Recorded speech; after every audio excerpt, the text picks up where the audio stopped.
বগুড়া ৪ আসনে নারী এবং শিশু অধিকার প্রতিষ্ঠায় আয়োজিত একটি গুরুত্বপূর্ণ আলোচনা সভা অনুষ্ঠিত হয়েছে। ত্রয়োদশ জাতীয় নির্বাচনে বিএনপি মনোনীত প্রার্থী মোশাররফ হোসেনকে কেন্দ্র করে আয়োজিত সভায় বক্তারা নারী এবং শিশুর নিরাপত্তা ও ন্যায় বিচার নিশ্চিতের গুরুত্ব তুলে ধরেন। এতে বিএনপির শীর্ষস্থানীয় নেতা কর্মী সহ বিভিন্ন শ্রেণী পেশার মানুষ এতে অংশ নেন। বিস্তারিত দেখুন ডেস্ক রিপোর্টে।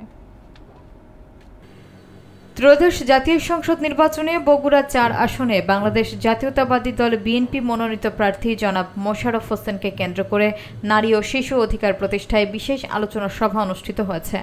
অনুষ্ঠানে জানানো হয়, নারী এবং শিশুর অধিকার প্রতিষ্ঠা বিএনপির অন্যতম নির্বাচনী অগ্রাধিকার এবং এ বিষয়কে সামনে রেখে আগামী দিনে আরও সুসংগঠিতভাবে কাজ করার প্রত্যয় ব্যক্ত করা হয়।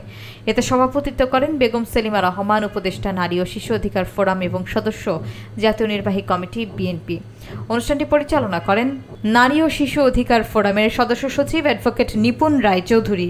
সভায় বিশেষ অতিথি ছিলেন জনাব মোহাম্মদ রেজাউল করিম বাদশাহ, যুগ্ম আহ্বায়ক বগুড়া জেলা বিএনপি এবং সাবেক মেয়র নন্দীগ্রাম পৌরসভা।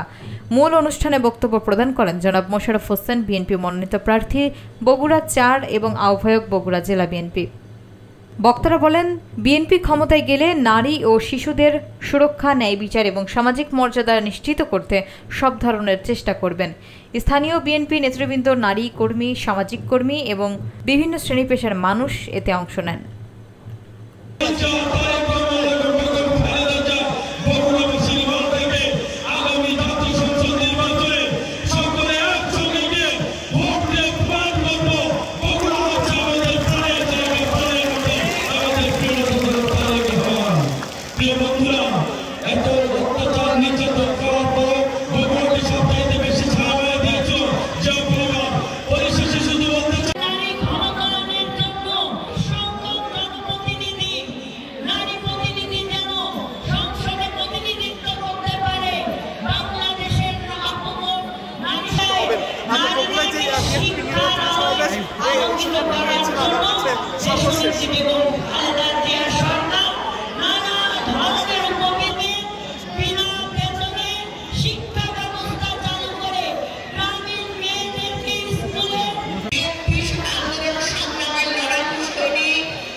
দেওয়া লাগতো ওই মাঝে